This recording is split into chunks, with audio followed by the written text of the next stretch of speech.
आइए अब आपको ले चलते हैं देवरिया के पैना गांव। ये गांव इसलिए खास है क्योंकि यहाँ के घर घर से लोग देश की हिफाजत के लिए सेना में हैं।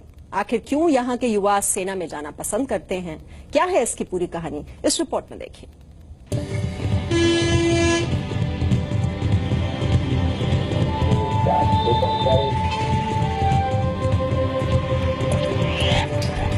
देवरिया से करीब 60 किलोमीटर दूर पैना गांव।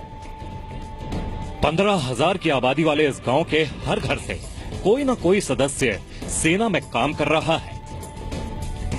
अगर किसी घर का सदस्य सेना में नहीं है तो वो पैरा मिलिट्री फोर्स या पुलिस में रहकर अपनी सेवा दे रहा है।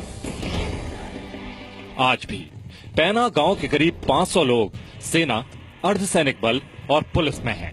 इस गांव के लोगों के खून में बसा हुआ है दूसरों की सहायता करना, दूसरों का सहयोग करना, और वो स्वाभिमानी व्यक्ति के रूप में निकल के आदमी आती है कि किसी की दास्ता मुझे स्वीकार नहीं है।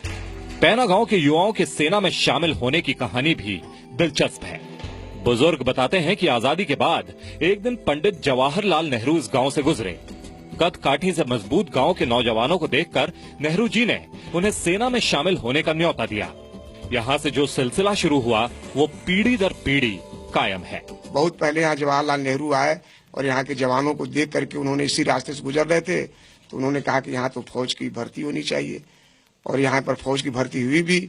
उसके बाद जवानों में आपस में बहुत एक उत्साह बढ़ा और आज भी इस गांव के बहुत सारे लोग मिलिट्री में हैं। गांव के नौजवानों में सेना में शामिल होने का जुनून है। बहुत से लोगों के सेना में होने के कारण उन्हें ट्रेनिंग के लिए कहीं बाहर नहीं जाना पड़ता। बुजुर्ग भी बच्चों को ट्रेनिंग देने में कोई कसर नहीं छोड़ते। कई घरों में तो 3-3 पीढ़ी से लोग सेना में काम कर रहे हैं।